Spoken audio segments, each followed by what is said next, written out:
마라나타, 여행자는 요구하고 순례자는 감사한다. 고백하는 게 굉장히 중요한 거 아시죠? 여행자는 요구하고 순례자는 감사한다. 우리는 언어의 지배를 받잖아요. 오늘 제목을 혹시 아름답다는 말의 의미를 아시나요? 우리가 아름답다는 표현을 많이 쓰는데 진짜 아름답다는 말의 의미가 뭘까? 예. 한 분이 국어사전에서 이 아름답다는 것을 이렇게 정의했다 그래요.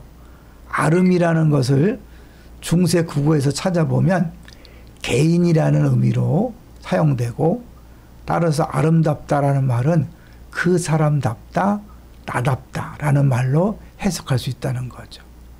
그러니까 하나님의 아름다우신, 그러면 어떻게 해요? 하나님이 아름답다 그런 거죠. 제가 오늘 이 방송을 준비하면서 팀 켈러 목사님의 설교문과 또 이 책을 주로 읽어주는 헤엄 축방의 내용 제가 좀 참고했고요. 또 우리 고상선 목사님이라고 팀 켈러에 대해서 아주 잘 아시는 분의 목회 칼럼을 참고했다는 것을 말씀드립니다. 출처를 미리 말씀드리고요. 그래서 이제 이 아름답다는 표현을 이제 일반적으로도 이제 나답다, 개인적으로 개인다운 것을 이제 아름답다고 한다 그래요. 그래서 같이 보겠습니다. 근데 저는 이제 오늘 이 다른 자료와 더불어서 특별히 팀 켈러 목사님이 정의한 내용이 너무 좋더라고요. 아름답다는 것은 그 자체로 만족스럽다는 뜻이다. 이게 잘 안 보이죠? 들어볼게요. 아름답다는 건 그 자체로 만족스럽다는 뜻이다. 매력적이라는 거죠.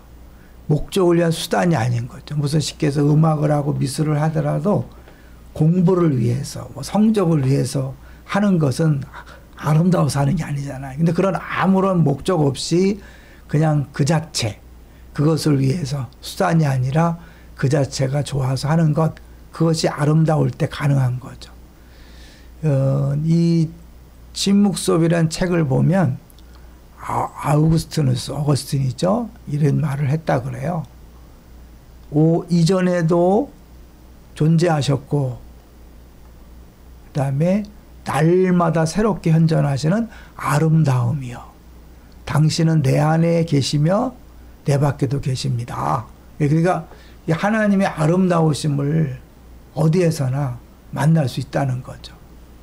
예수님을 사랑하면 사실은 어떤 것도 쉽게 할 수 있다 그러죠. 그러니까 우리가 말씀대로 살지 못하는 것도, 신앙생활을 잘 못하는 것도 결국은 예수님 사랑에 대한 이야기죠.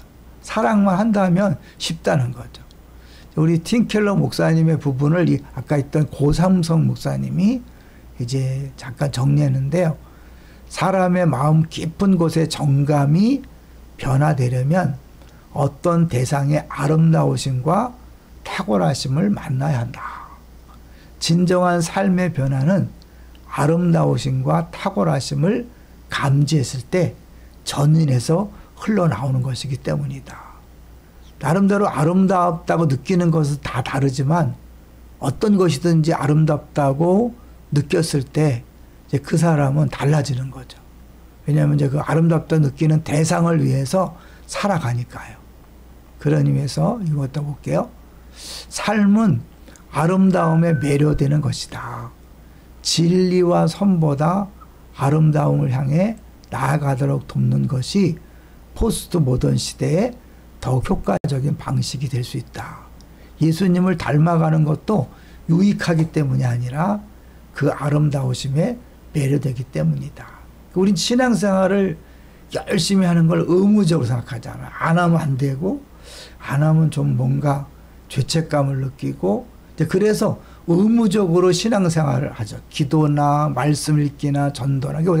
기도해야 되는데, 말씀을 읽어야 되는데, 열심히 해야 되는데, 이게 다 뭐예요? 이게 의무감이 하는 거잖아요. 근데 진짜 아름다움에 매료되면 시키지 않아도 하는 거죠.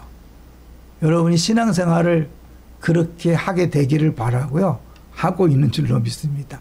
무엇을 바라고 누구 때문이 아니라 그냥 그 자체, 하나님의 아름다우심, 예수님의 아름다우심에 끌려서 하지 않고는 견딜 수 없는 그것이 진정한 신앙생활이라는 거죠. 음악에 매료된 사람이 피아니스트가 되고 싶어서 밤낮 피아노를 연주하듯이 그리스도의 아름다움에 매료될 때 우리는 더욱 예수님을 닮아가고 싶을 것이고 영적으로 거룩한 삶에 헌신하게 될 것이다. 여러분 뭐에 푹 빠져본 적 있나요? 취미든 또 어떤 뭐 사람이든 어떤 일에 푹 빠져본 적 있어요? 왜 빠졌죠? 나름대로 그것에 대한 아름다움을 보았기 때문이고 그것을 통한 행복을 경험했기 때문 아니에요? 바울은 그리스도에게 잡힌 바 된 그것을 잡으려고 달려간다고 고백했다. 다시 말하면 그리스도의 아름다움에 매료되어 그 아름다운 삶을 살아가려고 달려가는 것이다. 신앙이란 하나님의 아름다우심에 사로잡히는 것이다. 진리도 도덕도 관심이 없는 이 시대에 호소할 수 있는 유일한 대안은 하나님의 아름다우심을 선포하는 것이다. 사람들이 묻게 되는 거죠.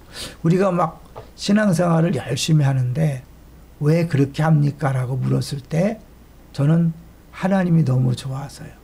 예수님이 너무 좋아서요. 근데 이게 단순히 뭐 그야말로 복 받기 위해서 상 받기 위해서 그런 게 아니라 실제로 그 아름다움이 매료되는 거죠. 이거를 또 우리가 보통 쓸 때는 하나님의 영광을 봤다. 그죠? 하나님 영광을 본 자는 아깝지 않다. 그런 거잖아요. 헌신한 사람들이 하나님 영광을 봤을 때. 쉬운 얘기로 가정은요. 그리스도와 교회의 관계를 보여주는 굉장한 통로죠. 그래서 가정생활을 통해서 예수님과 교회가 어떤 관계인가를 보여줄 수 있는 것이고 교회라는 것은 삼위일체 아름다움. 하나님, 예수님, 성령님의 그 아름다운 사랑, 교제하심, 섬기는 모습을 보여주는 거죠. 다른 말로 교회에서 서로 사랑할 때 이제 그것을 통해서 사람들은 하나님을 보게 되는 거죠. 우리 교회가 그런 교회가 됐으면 좋겠어요. 우리 모든 공동체가 그런 공동체가 되기를 주의 이름으로 축원합니다. 이제 다시 한번 보면 아름답다는 것은 자기답다 그러는데요. 사람을 이제 네 가지로 이제 정리한다 그래요.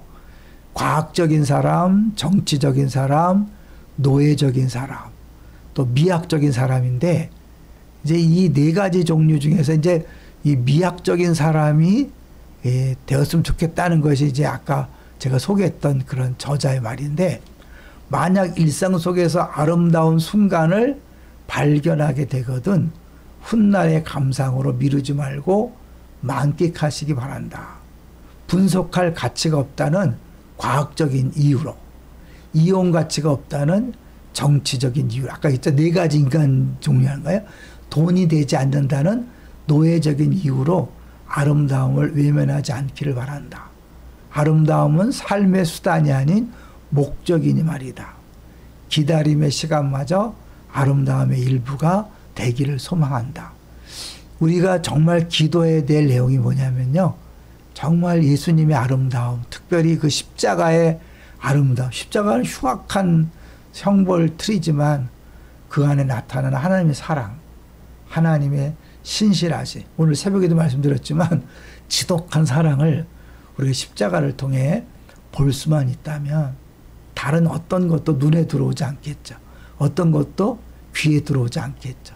정말 누가 시키지 않아도 십자가만을 자랑하고 주님만을 바라보게 될 것이에요.